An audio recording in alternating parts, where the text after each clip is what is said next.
Vamos falar de trabalhos novos, então, já que a gente começou aí com esse mote dos jovens. Vamos começar pelo do Rogério Ceni, né? Um dos estreantes dessa quinta-feira, que o Zé Ricardo também. Esse outro jogo da parte de baixo da classificação, que deixou bem claro que o Coritiba... Foi com Deus. O Coritiba é internacional, né? Porque o Coritiba foi buscar jogador na Grécia, jogador Isso é bem curioso. Na Argélia. Mas o Slimani não foi mal ontem, não. Não. Inclusive, mas assim... participou bem, não foi mal e participou bem. Essas contratações foram muito loucas. Não, foram. Bem aleatório. Foram, não esperava ver isso, não.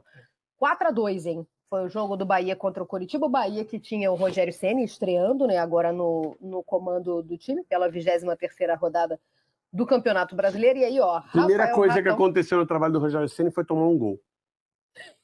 Primeiro ato do trabalho. 2 minutos. Foi bem no comecinho mesmo. Rafael Ratão, Tassiano, Ademir e Biel para o Bahia. Sebastião Gomes com a participação do Slimani, como lembrou o Luiz Teixeira. Por isso que eu falei, não é que não foi mal. Não, ele foi até bem. É que eu acho que não vai dar tempo. Não vai dar tempo. Mas o Sebastião Gomes e o Andrei fizeram os gols do Coritiba. Então o Bahia... O Apoli foi mal ontem. Quem foi mal? Bom o goleiro. O goleiro. Mal, muito mal. Com esse Bahia. Diga lá. Não, passando pelo futebol do Nordeste. Desculpa, Mário, eu tô com um delayzinho, perdão. Não, vai lá. Não, pode ir. Então tá bom. Com esse resultado, então, o Bahia fica em 15º, porque o Lofredo falava da briga na parte de baixo da tabela, com 25 pontos, tem 4 a mais que o Santos, que é o primeiro, e a gente já vai falar disso, tá? Do Z4. O Coritiba, por sua vez, é o último da classificação com 14, por isso é que eu falei, 14... contratações internacionais bastante interessantes, né, e tal, curiosas, inusitadas, eu diria, mas que muito provavelmente não terão tempo para salvar, para mudar a situação do Coritiba, né, Lúcio? 14 para 25 para 25, né? Porque mesmo que o Goiás consiga pontuar, o Bahia tem 25. Então, 14 para 25, a saída tá falando de 11 pontos. 11 pontos. E o próximo jogo ainda é contra o Vasco, que está mais ou menos na mesma situação. É bem difícil, São Januário, gente. A torcida tem um jogo a menos, o Coritiba. Mas é contra o São Paulo. Então também não dá pra se animar muito. É aquela questão, todo mundo pode pleitear os 3 pontos do jogo devido, né? Mas a possibilidade do Coritiba fazer os 3 pontos em cima do São Paulo no Morumbi, pelo que o Coritiba está apresentando, é pequena.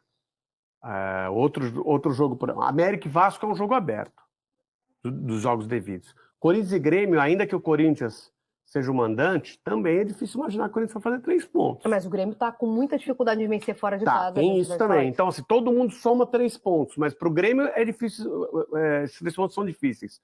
Para o Corinthians também. Para o Vasco e para o América, um jogo parelho. Eu acho que o mais difícil de todos, o mais difícil é para o Coritiba. Próximo jogo é contra o Vasco, voltando a São Januário, né? Na verdade, voltando a receber torcida quinta-feira em São Januário, então eu também acho que a situação tá bem difícil. E o próximo do Bahia é contra o Santos, lá na Fonte Nova, né? Olha lá. E quando olha lá a sequência. Quando a gente fala de trabalhos de novos treinadores, é muito até cruel a gente já querer buscar um recorte do novo técnico com pouco tempo de trabalho. Mas ontem, por exemplo, deu para perceber que o trabalho do Paiva no Bahia era um trabalho muito de bola de transição, né? Velocidade. E com o Rogério a característica é muito mais de controle de jogo. Ele até destacou isso, inclusive, na entrevista coletiva, e deu para perceber que, por mais que tenha tomado o gol logo no início, o time soube se controlar, soube ter confiança e soube ocupar o espaço que o time do Coritiba permitia. E aí, um jogo muito bom do Camilo Cândido do lado esquerdo, um jogo muito bom do Iago Felipe no meio de campo, um jogo muito bom do Ademir nos espaços deixados principalmente pelas laterais do Coritiba, e acho que com o Rogério dificilmente esse time do Bahia vai lutar por muito tempo ali na zona do rebaixamento. Acho que é uma sequência boa, com adversários acessíveis. Tem o Flamengo ali no meio, mas é no meio das finais da Copa do Brasil. Então acho que a possibilidade do Bahia de fugir dessa zona do rebaixamento com o Rogério, e com essas peças que o Rogério tem, o Biel voltando inclusive, tem a expectativa do Cauli já para o fim do campeonato, acho que são muito grandes. Se o Bahia ganhar do Santos, o Bahia já abre 8 em cima da zona do rebaixamento. Aí, a classificação aí, ó. Segunda página da tabela, que é a que nos interessa, né? Se ganha do Santos, ele vai a 28 e segura o Santos no 21. Mesmo que o Vasco... a distância poderia ser menor para a saída da zona do rebaixamento, com o Vasco ganhando as 2 partidas, né? Mas a possibilidade do Bahia ter 8 pontos em cima da zona do rebaixamento é grande, hein? E o Vasco tem o Fluminense, né, no sábado. É grande essa possibilidade. Então, assim, o Rogério Ceni pode chegar já tranquilizando o Bahia na competição. Porque o que aconteceu com o Cruzeiro, né? Essa Olha o vitória Cruzeiro. foi essencial. Vocês estão vendo o Cruzeiro aí? Não, e ontem tá. Então.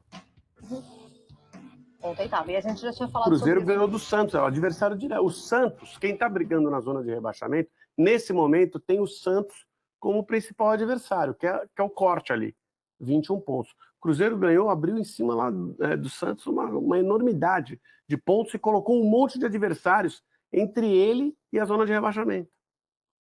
Ontem eu fiquei bastante preocupada com o que a gente podia ter visto na Vila, porque o Santos saiu vaiado e ficou barato, né, para o tamanho da insatisfação da torcida, e para a apresentação de ontem, né, o 3-0 ainda ficou barato. Fiquei preocupada com o que a gente podia ter visto na Vila Belmiro. De novo. Mas, de qualquer maneira, a gente está falando muito aqui do Santos e da performance na Vila ruim. Vale botar essa estrelinha aí para o Zé Ricardo, né, com o trabalho que fez de estreia. Achei muito bom. Achei as ideias... Eu usei trabalho, fiquei... Não, trabalho, não deu tempo ainda. Ideias, né? Tá. Fez ideias boas e diferentes do que eu esperava, positivamente. Pois é, a gente ontem falava aqui no Vivo, na participação com a Maria, direto de BH, né, que talvez a gente não fosse ver tantas ideias. Vamos esperar, porque o adversário foi o Santos. Não, mas ainda assim, ok. Tá. Mas ainda assim, a gente não esperava ver muita coisa autoral e ele conseguiu imprimir, né, um comunicão, principalmente. Mas a gente tá no Coxa e Bahia, daqui a pouco a gente vai entrar nesse tema. Vamos ouvir o Rogério Ceni, então? Porque ele também falou... Vamos ouvir o Luiz Teixeira primeiro? Fala, Luiz. No gol do Biel, não sei se vocês perceberam que o Luan falhou em 3 dos 4 gols, né? A torcida do Curitiba começou a gritar o nome do Muralha, ex-goleiro do Curitiba, ex-titular do Curitiba. E quando eu tinha falado do Luan aquela hora, o Luan se destacou muito no esporte, né? Era um goleiro promissor, bastante promissor, mas ontem teve uma noite contra um ex-goleiro que é para ele esquecer, coitado. Pois é. Então vamos ouvir o ex-goleiro Rogério Ceni falando sobre esse início de trabalho dele. Foi estreia também, né, no comando do Bahia. É claro, eu incentivo bastante todos eles e sempre tento provocar no bom sentido ao máximo, né? Porque eles têm capacidade, eu acho que é um elenco que tem qualidades, tem virtudes, né? E eu acho que tem que se soltar, chamar a responsabilidade, tem que acreditar no jogo. Nós acho que tentamos mudar um pouco de ser um time de menor transição e de maior controle de jogo, né? Mas os jogadores estão de parabéns e não é fácil, né? Vencer fora de casa nesse Campeonato Brasileiro para todo mundo tem sido uma tarefa muito difícil, né? Os mandantes têm levado muita vantagem, independente de posição na tabela. E sair daqui com triunfo hoje pra gente é fundamental. Já aprendeu, né? Já aprendeu. É muito rápido, né? Não vai derrapar, tem vai que se adaptar. Tem que se adaptar rapidamente, né? Acho que ele não vai escorregar, não. Nunca. Triunfo. O Bahia até vence. Só não sai com a vitória. Não sai com a vitória. Ok, é verdade. No Campeonato Brasileiro, desde 2020. Então foi óbvio que o Curitiba permitiu isso, mas isso fala muito também sobre a forma como o Rogério montou o Bahia. Mas existem situações em que o técnico assume e ele tem que fazer um desenvolvimento apenas do trabalho anterior. A gente tem o caso do Bruno Lage. Que é só manutenção. Mas é mais raro. Normalmente se espera que um técnico assuma e modifique radicalmente o que vinha feito pelo antecessor. Porque o Vitor Pereira fez exatamente. Não, no caso do Vitor Pereira, o contrário. Né? Era para dar continuidade. Mas, enfim, porque normalmente o técnico foi demitido exatamente porque não vinha fazendo bem. Não mantém a ideia dele. Mude. Exatamente. Aí você pega um trabalho que foi campeão e quer inovar em duas frentes, né, na Libertadores e na Copa do Brasil, aí acho que a gente pode chamar de outro jeito.